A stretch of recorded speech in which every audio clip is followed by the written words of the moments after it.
This is what he looked like as a deserter, and this is him pretending to be a captain. Harold stared at the uniform, not sure if it was a gift from God or a trap from the devil. But one thing was clear, he couldn't stay here. He and his buddy soon came across a farm, taken over by 3 deserters, partying inside. Harold barged in, immediately putting on the air of a commanding officer. The men saw his uniform and dropped their weapons, but their leader spotted a flaw right away. The captain's pants didn't fit. Real officers had tailored uniforms. He knew Harold was a fake, but instead of exposing him, he asked to join the team. Just like that, the Harold Task Force was born. Along the way, they picked up 2 artillery soldiers. Harold now saw himself as a real officer, even ordering anti-air drills. He started enjoying the perks of power. When the truck ran out of gas, he had the men push it like a rickshaw. Kevin finally had enough of this fraud and pointed a gun at Harold. Just then, military police showed up, demanding ID checks. Harold had no officer papers and panicked for a moment, but quickly pulled himself together. He claimed he was on a top-secret mission for the Führer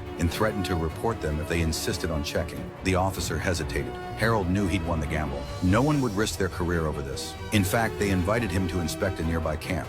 At the gate, Harold saw the one man he feared most, Lieutenant Junker, the same guy who tried to hunt him down. They met again. Harold claimed he was an Air Force officer. Junker said he had a photographic memory. Harold froze, ready to bolt. But Junker just smiled. "Guess I forgot this one." Inside the camp, Junker warmly welcomed Harold and introduced him to the SS officer Schutte. When Schutte heard Harold was sent by the Führer, he was thrilled. The camp was packed with deserters, and the field court had yet to arrive. They were overwhelmed, unsure what to do. The supervisor, Hansen, insisted on waiting for the court, but Harold saw his chance. He offered to help. Inside, the deserters waited nervously for their trial, not realizing just how random and absurd this so-called justice would be.